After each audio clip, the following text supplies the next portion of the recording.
It's been 3 months since the flood, and it has been an action-packed 3 months. And in some ways it feels like the flood just happened yesterday, and in a lot of ways it feels like I've experienced every single emotion that a human being could experience, and it was all packed into 3 months. So there's been grief, there's been devastation, there's been frustration, there's been anger, and there's also been a lot of joy. I've made a lot of new friends, and even though this natural disaster experience has been in many ways so horrible, it's also restored my faith in humanity, because what happened was a whole lot of really wonderful people came out and helped. And what happened to me today was I finally managed to find my hairdresser who had a salon downtown that was affected by the flood, and she hasn't been able to work there because her landlord is struggling with insurance and funding and all that sort of thing to get the building fixed up, and I didn't know how to get a hold of my hairdresser. So finally I found her because somebody else on Facebook posted that her kids had a haircut from Andrea, and I managed to get a hold of the wonderful Andrea Bryant, and she came to my house today and gave me a haircut. And not only did she come here and give me that personalized service, but when I said, "How much do I owe you, Andrea?" she said, "I want to do this for you. It'll make me feel good to do this for you." And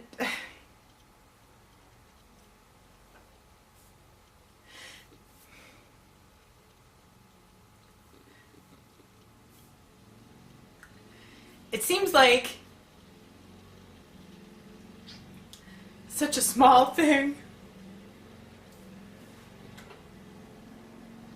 but it's these people who are making such a difference in the lives of those of us who were impacted by the flood.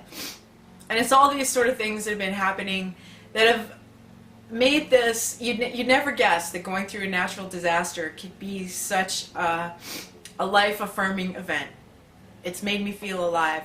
So thank you to every single one of you who has done all of the small things that you've been doing. And the other thing that I wanted to talk about today was what's been going on at the government meetings, and give an update on what our options are at this point. And God, I feel so slow. The way the government is working feels so slow. This is, they keep telling us this is the most catastrophic flood that BC has ever experienced, and what's happening is Grand Forks is the guinea pig for how they're going to deal with this kind of thing, because this is not going to be the last time this happens, I'm sorry to say. And the response has been very slow at all levels of government, and it's frustrating for those of us on the ground because winter's coming and we don't know what to do about our housing. And the latest meetings, they held some neighborhood meetings, North Ruckle, South Ruckle, Johnson's Flats, and then they held a more public meeting. They presented us with options, and some of the options they presented us with were buying us out, building dikes and berms and other protective measures. And there's no certainty yet about how all of those things are going to work, because now that the local government has done the river study, so what they did first was they established some of the newer floodplain levels and looked at the most at-risk areas. And now the next step is they're going to take their proposal to the provincial and the federal government levels to find out how much money we're going to get. And this whole process is going to take 2 to 4 years. And for a lot of people, we don't have 2 to 4 years to figure out where we're going to live and what we're going to do with our houses. People have invested their lives in their houses. You know, for a lot of us, these were retirement homes. And right now, hundreds of people are living in trailers. We're scattered everywhere. And so there's a lot of questions that came up. So if they do buy us out, where are we going to go? Are they going to build new neighborhoods for us? If dikes and berms are built, how is that going to affect the properties that are there now? Is that going to stop the flooding altogether? Or are they still going to have to prepare for floods in the future? One of the other critical things that came up at the meeting last night was the issue of what we're going to do in the meantime, what we're going to do in spring of 2019 and what we're going to do in spring of 2020 when the floods come again. And at this point, nobody can say for sure if we're going to flood next spring.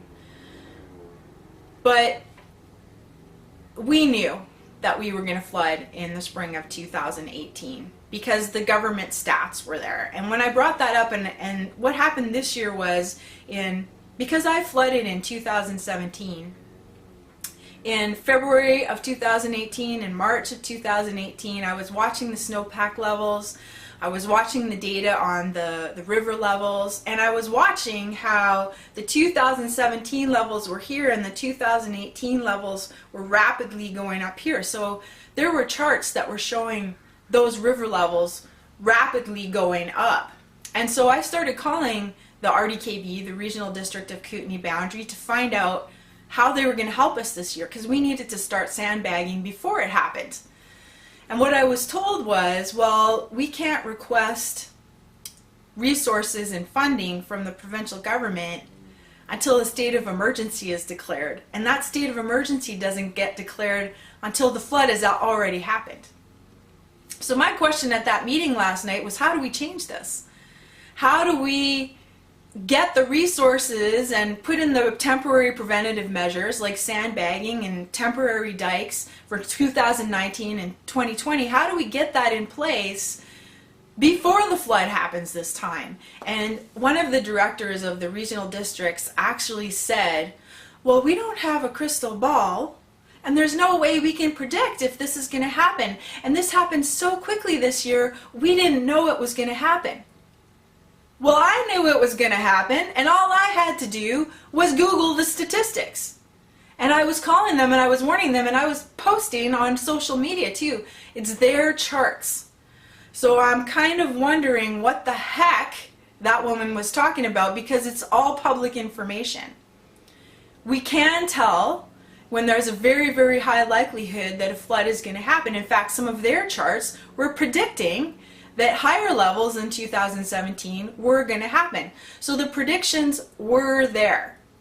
And we need to learn from this, and we need to do things differently next year and the year after so that people's lives aren't devastated the way they have been devastated. My life has been completely interrupted for 2 years in a row now.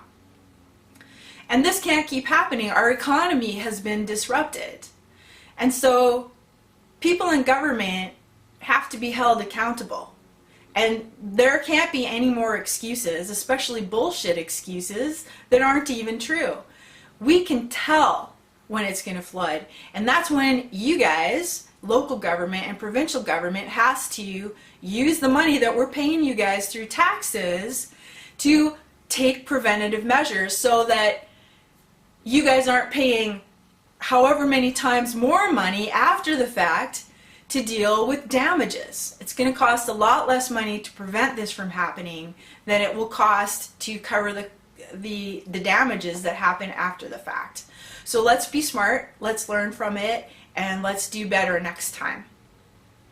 So I'm going to keep doing these updates about what's happening with the flood stuff, and I'm going to talk to some people, I'm going to share with you guys, and I want to say thank you.